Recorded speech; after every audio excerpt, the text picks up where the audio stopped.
And today we're going to celebrate Swordfish Night. I picked up some beautiful looking swordfish over at the Fresh Market, and I'm going to add some shrimps, and that's on sale as well. Kind of make it a combination dish. And then what I've done is I've taken a similar spinach salad that I used to serve at my bistros back in Boston way back in the 80s, and I've warmed that, so that makes a great side dish. It's going to go on the bed underneath the swordfish. So to get prepared, what I've done is I've cut the swordfish and I've removed that blood line, which is really important to get that out.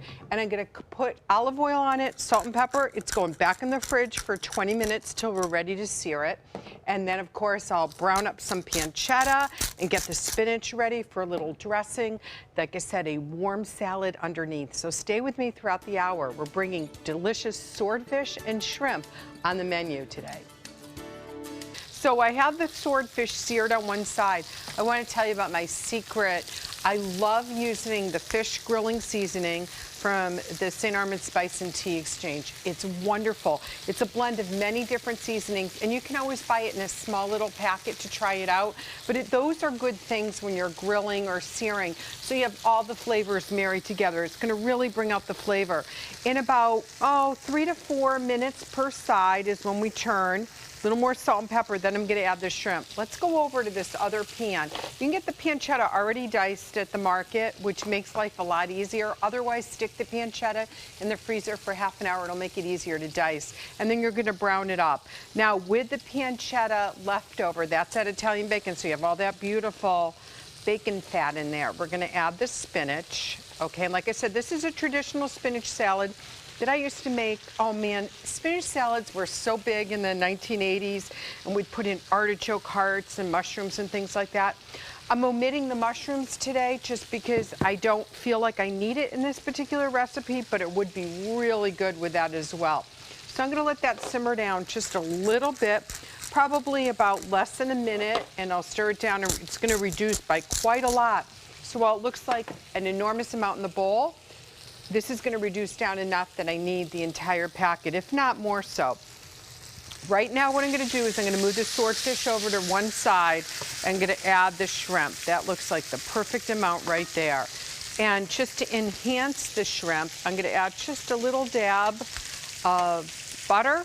And I have 1 clove of minced garlic. I have more garlic that's going to go in with the fish in just a minute. But let's give that just a moment to really come up to temperature. The shrimp is only going to take about a minute per side, and by all means you can use some of that great fish grilling seasoning again. You can easily grill the swordfish, and I know you're not going to believe this, but it's true. A former waitress of mine years ago taught me how to microwave swordfish, and it's a good thing to eat when you're dieting. So I say whatever gets you to make your dinner is a good idea. And if you don't want to saute, you can poke it in the microwave. And I will give this shrimp just another moment, and then I'll go back and stir the spinach. And yeah, it's coming along really well. Let's crank up the heat on the spinach. I'm going to add some roasted red peppers. You can just get the jarred if you prefer. Add the pancetta and the artichokes. When we come back, it's going to be a delicious, refreshing lunch today. Swordfish and shrimps on the menu, so stay with me. I'll be back in just a few minutes. It's coming along beautifully, and this is such a simple dish. It sounds like a lot, which makes it feel like it's a company dish, but it's actually quite easy to put together in real time.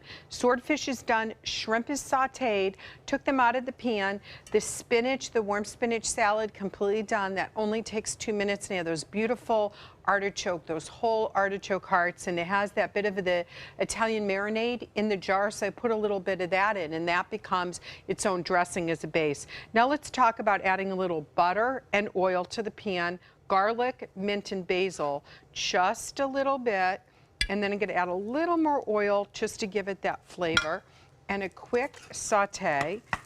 And then I'm going to take a lemon, and this is, whoops, I'm going to break up that last little piece of basil there. There you go.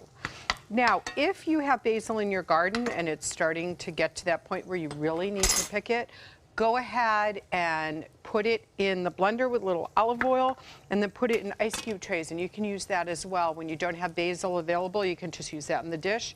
And then let's do some fresh lemon juice. And that's what I get for not holding my hand over to catch the seed. I have a seed. Let's pull that one out. You really don't need to season this because you have all the oils and the seasoning that's left over. Now you could by all means make a paste out of this and then just brush it on the swordfish, but I just like to have all those great herbs and that great flavor that's available. So there we go, a little more lemon juice. Now we have everything put together, so I think it's going to come out as the perfect lunch for John Scalzi. Be creative, add some sun-dried tomatoes, some grape tomatoes. I added roasted red peppers. Red peppers are a great antioxidant, and they just bring out a really punch in the flavor, but you can omit them. By all means, you can even use a turkey bacon that's chopped up instead of the pancetta. So we'll be ready for a bite of lunch in just a few minutes with swordfish and shrimp on the menu. So Judy gave me a nice big portion. It's almost all gone. This is really delicious. And I'll tell you, I am such hit and miss when it comes to cooking swordfish because I always try it out. The #1 New England chef thing is you either rub your swordfish a half an hour before you're going to cook it with Hellmann's mayonnaise, just a teeny bit on both sides, or olive oil. You need the cholesterol. Let it sit in the refrigerator. When you put it in the pan or the oven or the grill, boom. Pull it off when you think it's almost done and loosely put a piece of aluminum foil over it and you're fine. Well, that is just succulent. The recipe is on our website, mysuncoast.com. Click on the dining link page button and it'll take you right there. Judy, thanks. Delicious. Thank you. Super Glad delicious. you like it.